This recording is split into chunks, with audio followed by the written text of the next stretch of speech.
আসসালামু আলাইকুম, স্বাগত জানাচ্ছি আরটিভির মধ্যাহ্নের সংবাদে। আপনাদের সঙ্গে আছি আমি মাহবুবা জারিন রানা। প্রধানমন্ত্রী শেখ হাসিনা বলেছেন, সমাজে এক শ্রেণীর মানুষ আছে যারা অনেক জ্ঞানীগুণী, কিন্তু দেশের অর্জনের পথে প্রতিবন্ধকতা তৈরি করা যাচ্ছে। তাদের বিষয়ে সচেতন থাকতে হবে। সকালে গণভবনে আমার চোখে বঙ্গবন্ধু শীর্ষক ভিডিও চিত্র তৈরি প্রতিযোগিতায় বিজয়ীদের মাঝে পুরস্কার বিতরণ অনুষ্ঠানে এমন মন্তব্য করেন তিনি। এ সময় বঙ্গবন্ধু ও স্বাধীন দেশের আদর্শ ধারণ করে আগামীতে পথ চলতে নতুন প্রজন্মকে নানা দিক নির্দেশনাও দেন সরকার প্রধান। যুদ্ধ নয়, শান্তির পক্ষে বাংলাদেশ কাজ করবে মন্তব্য করে তিনি বলেন, যারা উন্নয়নের সহযোগিতা করবে তাদের সাথে নিয়েই আগামীতে পথ চলতে চায় দেশ। বাংলাদেশ স্বাধীন, এখন আমরা আমাদের মতো করে দেশটাকে করতে পারি, সেটা আমি বলবো যে ইতিহাস থেকে শিক্ষা নিয়ে ভবিষ্যতের জন্য নিজেদেরকে তৈরি করতে হবে। এখন যুগ হচ্ছে প্রযুক্তির যুগ, বিজ্ঞানের যুগ, জ্ঞানের যুগ। বাংলাদেশে কিছু মানুষ আছে তাদের সব কিছুতেই কিছু ভালো লাগে না। আমি বলি এটা হচ্ছে কিছু ভালো লাগে না গ্রুপ, যেটাই করবো বলি এটার কি দরকার ছিল, মেট্রো রেল এটার কি দরকার ছিল। আবার যখন তৈরি করি তখন দেখি খুব ভালো করে সেগুলো আবার খুব মজা করে আবার ব্যবহার করে, এটাও আবার আমি দেখি। তো আমি এটাই বলবো তোমাদেরকে তৈরি হতে হবে, এই যে মুক্তিযুদ্ধের চেতনাটা যেন নষ্ট না হয়, অর্থাৎ বাংলাদেশ যে ক্ষুধা দারিদ্র্যমুক্ত উন্নত বাংলাদেশ গড়ে উঠবে তোমাদেরকে গড়ে তুলতে হবে। ভিসা পেয়েও মালয়েশিয়া যেতে না পারাদের বিষয়ে চেষ্টা চালানো হবে বলে জানিয়েছেন মালয়েশিয়ায় নিযুক্ত বাংলাদেশের রাষ্ট্রদূত মোহাম্মদ শামীম আহসান।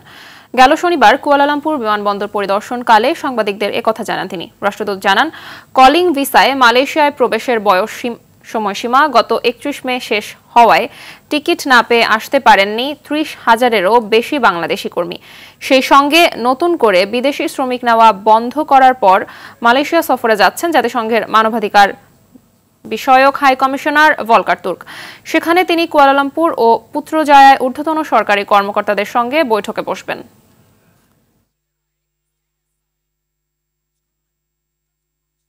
ঈদুল আজহাকে সামনে রেখে আজ থেকে দেশব্যাপী 1 কোটি ফ্যামিলি কার্ডধারীদের মধ্যে সাশ্রয়ী মূল্যে পণ্য বিক্রি শুরু করেছে trading corporation of Bangladesh TCB. সকালে রাজধানীর মিরপুর শেখ ফজলুল হক মনি খেলার মাঠে আনুষ্ঠানিক উদ্বোধন করেন বাণিজ্য প্রতিমন্ত্রী আহসানুল ইসলাম টিটু। এ সময় তিনি বলেন, শুধু নিম্নবিত্ত নয়, মধ্যবিত্ত ভোক্তাদের কথা চিন্তা করে দ্রুতই টিসিবির নির্দিষ্ট দোকান কার্যক্রম শুরু করবে সরকার। উপকারভোগীরা সর্বোচ্চ 2 লিটার ভোজ্য তেল, 2 কেজি মসুর ডাল, 1 কেজি চিনি ও 5 কেজি চাল কিনতে পারবেন। প্রতি লিটার ভোজ্য তেলের দাম পড়বে 100 টাকা, প্রতি কেজি মসুর ডাল 60 টাকা, চিনি 70 টাকা ও চাল 30 টাকা। 5 কেজি চাইলাম 3-4 দিন হয় 5 জন ফ্যামিলির ভিতরে, তাই এত তো হয় না, আরটু বাড়াই দিলাম আমাদের জন্য ভালো হয়। 20 কেজি চাল দিলে আমরা 20 দিন চলতে পারতাম, যে 5 জন খাবে না, হ্যাঁ আরো 2 দিন বাড়ে চলতে পারতো। আমি একলা ইনকাম করি তো দাম একটু কম, ফ্যাসিলিটি ভালো। আগামী বছরে অর্থ বছরে জুলাই মাসে আমরা সময় মতো আমরা পণ্যটা সরবরাহ করতে পারবো। 1 কোটি পরিবার যখন এই নিত্য প্রয়োজনীয় জিনিসগুলি পায়, এটা কিন্তু প্রকারান্তে এই চিনি, ডাল, চাল এবং তেলের বাজারে চাহিদাটা কিছুটা হলেও পূরণ করে।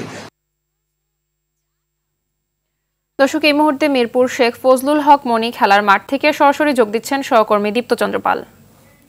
দীপ্ত, টিসিবির পণ্য কিনতে মানুষের ভিড় কেমন দেখতে পাচ্ছেন, আর মধ্যবিত্তদের জন্য কবে নাগাদ এই সুবিধা দিতে পারবে সরকার? হ্যাঁ মাহবুব, আপনি যেমনটা বলছিলেন যে জুন মাসের প্রথম সপ্তাহ থেকেই কিন্তু এই যে সামনে যেহেতু কোরবানি, সেহেতু কিন্তু প্রথম সপ্তাহ থেকেই যে টিসিবির যে পণ্য সেটি কিন্তু দেওয়া শুরু হয়েছে এবং এই মাসে কিন্তু প্রায় 1 কোটি পরিবারকে এই পণ্য দেওয়া হবে।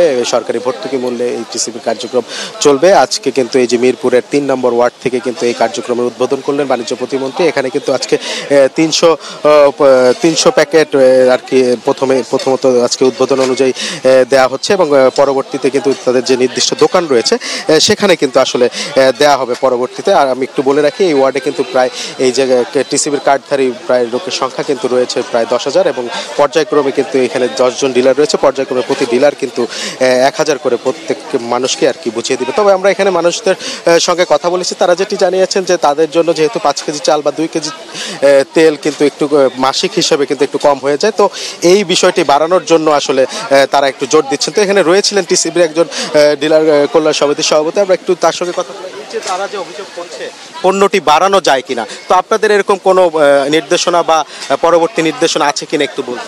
ধন্যবাদ আপনাকে। আসলে আপনি জানেন যে এটা আমরা সারা দেশব্যাপী মাননীয় প্রধানমন্ত্রী জননেত্রী শেখ হাসিনার নির্দেশনায় সারা দেশব্যাপী প্রায় 1 কোটি পরিবারকে এই পণ্যটা আমরা সরবরাহ করে থাকি। অর্থাৎ একটা পরিবারে যদি 5 জন করে সদস্য থাকে তাহলে 1 কোটি পরিবারের 5 কোটি সদস্যকে আমরা এই সহায়তাটা দিয়ে থাকি।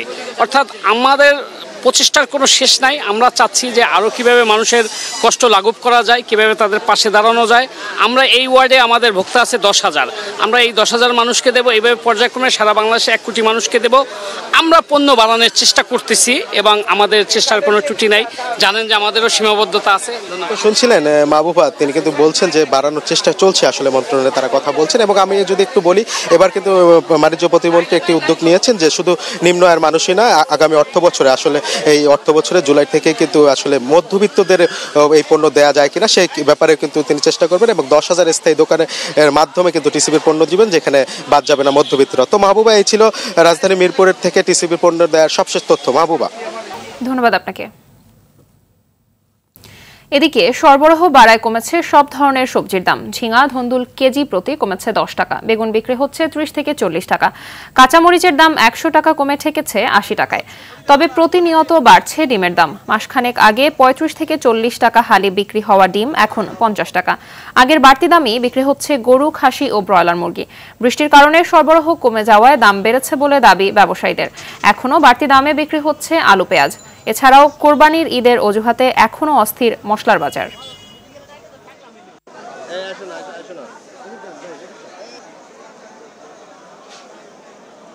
হঠাৎ দেখা গেছে ইন্ডিয়ান মরিচ আমদানি বেশি হইলে তখন দামটা কমে যায়।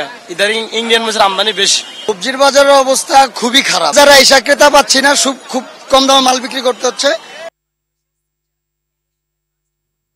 আগামী 17 জুনকে পবিত্র ঈদ উল আজহা ধরে ঈদ উপলক্ষে আজ থেকে ট্রেনের অগ্রিম টিকিট বিক্রি শুরু হয়েছে। রেলওয়ে কর্তৃপক্ষ জানিয়েছে, সকাল 8টা থেকে অনলাইনে শতভাগ টিকিট বিক্রি শুরু হয়েছে। পশ্চিমাঞ্চলে চলাচল করার সকল আন্তনগর ট্রেনের আসন সকাল 8টা থেকে এবং পূর্বাঞ্চলে চলাচল করা ট্রেনের টিকিট দুপুর 2টা থেকে বিক্রি করা হবে। বরাবরের মতো এবারও ঈদের আগে বিশেষ ব্যবস্থায় 5 দিনের ট্রেনের টিকিট বিক্রি করা হবে। এবার ঢাকা থেকে বহির্গামী ট্রেনের মোট আসন সংখ্যা হবে 33,500টি, যা শতভাগ অনলাইনে বিক্রি করা হবে। বিজ্ঞাপনে আরও বলা হয়, ঈদের আগে আন্তনগর ট্রেনের 12 জনের আসন বিক্রি হবে 2 জন, 13 জনের আসন বিক্রি হবে 3 জন, 14 জনের আসন বিক্রি হবে 4 জন এবং 15 জনের আসন বিক্রি হবে 5 জন, 16 জনের আসন বিক্রি হবে 6 জন। দর্শক, এই মুহূর্তে কমলাপুর রেলওয়ে স্টেশন থেকে সরাসরি যোগ দিচ্ছেন সহকর্মী এয়ার বাদল। বাদল, ট্রেনের আগাম টিকিট বিক্রির বিষয়ে আপনার কাছে সর্বশেষ কি তথ্য আছে জানাবেন? মাহবুবা, ট্রেনের টিকিট সকাল 8টা থেকে বিক্রি শুরু হয়েছে অনলাইনে। এখন পর্যন্ত আমরা কোনো ধরনের ভোগান্তির খবর পাইনি, বা যেটি আমরা বরাবরই জেনে থাকি যে ট্রেনের যাত্রীরা বেশি হিট করার কারণে সার্ভার স্লো হয়ে যায়, সে ধরনের অভিযোগও আমরা পাইনি। সকাল থেকে এখন পর্যন্ত ভালোভাবে টিকিট বিক্রি হচ্ছে, যেটি আমাদেরকে স্টেশন ম্যানেজার জানিয়েছেন। তিনি জানিয়েছেন যে বরাবরের মতো এবছরও বিশেষ ট্রেন চলাচল করবে এবং ঈদের ঠিক 5 দিন আগে থেকে এই ঈদের যে ট্রেনগুলো সেগুলো চলাচল শুরু করবে এবং বাড়তি যাত্রী সামাল দিতে অতিরিক্ত ট্রেনও সংযুক্ত করা হবে এবং সেগুলোতে যাত্রী পরিবহন করা হবে। বিশেষ করে স্পেশাল ট্রেন থাকবে বিভিন্ন গন্তব্যের জন্য। এছাড়া যেসব যাত্রী স্ট্যান্ডিং টিকিটের জন্য আসবেন স্টেশনে, তাদের জন্য ব্যবস্থা থাকবে। প্রায় 25% টিকিট পাওয়া যাবে ট্রেন ছাড়ার ঠিক 2 ঘন্টা আগে স্টেশনের কাউন্টার থেকে যাত্রীরা এটি কিনতে পারবেন। এবং এবার ঈদের যে ট্রেনগুলো চলবে এর মধ্যে রয়েছে চট্টগ্রাম চাঁদপুর রুটে চাঁদপুর স্পেশাল 2 জোড়া ট্রেন এবং ঢাকা দেওয়ানগঞ্জ পথে দেওয়ানগঞ্জ ঈদ স্পেশাল 1 জোড়া, চট্টগ্রাম ময়মনসিংহ পথে ময়মনসিংহ ঈদ স্পেশাল 1 জোড়া চলবে। এছাড়া কক্সবাজার চট্টগ্রাম পথে কক্সবাজার ঈদ স্পেশাল 1 জোড়া, ভৈরব বাজার কিশোরগঞ্জ এবং ময়মনসিংহ কিশোরগঞ্জ পথে শোলাকিয়া ঈদ স্পেশাল 2 জোড়া, জয়দেবপুর পার্বতীপুর ঈদ স্পেশাল 1 জোড়া ট্রেন চলাচল করবে। এছাড়াও যাত্রী সামাল দেওয়ার জন্য প্রয়োজনে আরও ট্রেনের ব্যবস্থা করবেন, যাতে করে কোনো ধরনের যাত্রী ভোগান্তি না হয়। বিশেষ করে এখন সকাল 8টা থেকে দেওয়া শুরু হয়েছে ট্রেনের টিকিট, আবার এই টিকিট বিক্রি হলে পরে 2টা থেকে আবারও ট্রেনের টিকিট দেওয়া শুরু হবে। তো মাহবুবা, এই ছিল আমার কাছে কমলাপুর রেলওয়ে স্টেশন থেকে ঈদের ট্রেনের টিকিট বিক্রির সর্বশেষ খবর। ধন্যবাদ আপনাকে। সোশ্যাল মিডিয়া দেখে কিশোর গ্যাং তৈরি হচ্ছে জানিয়ে সিআইডি প্রধান মোহাম্মদ আলী মিয়া বলেন, তরুণ সমাজকে যুক্ত করে সচেতনতার মাধ্যমে ডিজিটাল অপরাধ বন্ধে কাজ করছে সিআইডি। সকালে রাজধানীর মালিবাগে সিআইডি হেডকোয়ার্টারে সিআইডি আর্কাইভ নীতিমালা এবং অর্থ পাচার ও অনলাইন জুয়া নিয়ন্ত্রণ গবেষণা বিষয়ে 2টি বইয়ের মোড়ক উন্মোচন অনুষ্ঠানে তিনি এসব কথা বলেন।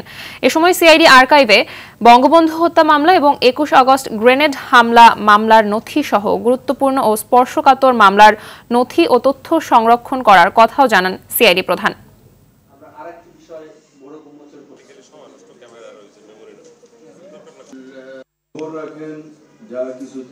সোশ্যাল মিডিয়াগুলি এমন অবস্থা করে ফেলছে যে এখানে ব্ল্যাকমেলিং থেকে শুরু করে মানে সকল ধরনের অপরাধ সংগঠিত হয়। এই কারণেই আমার যে টার্গেট, যে বিশেষ করে সকল ইউনিভার্সিটির স্টুডেন্টদের আমি অ্যাওয়ারনেস প্রোগ্রাম করব। সার্বিকভাবে এটা জিওমেট্রিক রেটে যদি চারিদিকে স্প্রেড হয় তাহলে এটা একটা বহুল ব্যাপকতা পাবে, বহুল প্রচারিত হবে। বৃষ্টি না হওয়ায় সিলেটে বন্যা পরিস্থিতি অপরিবর্তিত রয়েছে। এখনো সুরমা ও কুশিয়ারা নদীর পানি বিপদসীমার উপর দিয়ে প্রবাহিত হচ্ছে। সীমান্তের 5টি উপজেলার নিম্নাঞ্চল প্লাবিত হওয়ায় দুর্ভোগে আছে এসব এলাকার কয়েক লাখ মানুষ। সিলেট শহরের নিম্নাঞ্চলে পানি ঢুকে 4000 পরিবার পানিবন্দী হয়ে পড়েছে, তলিয়ে গেছে রাস্তাঘাট। সুনামগঞ্জে কিছুটা বেড়েছে সুরমা, বৌলাই, রক্তি ও জাদুকাটা নদীর পানি।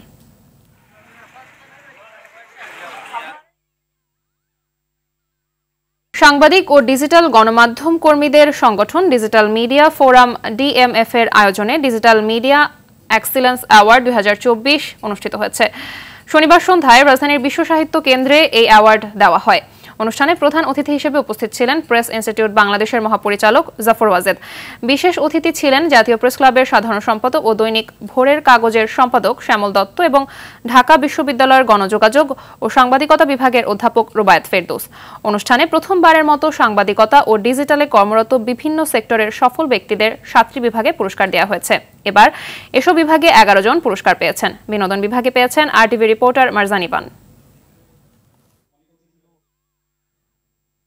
মধ্যাহ্নের সংবাদ এ পর্যন্তই। সবশেষ সংবাদ জানতে যে কোনো মোবাইল ফোন থেকে 24141 নম্বরে ডায়াল করুন। দুপুরে সংবাদ 2:45টায় দেখার আমন্ত্রণ রইল। ধন্যবাদ সবাইকে।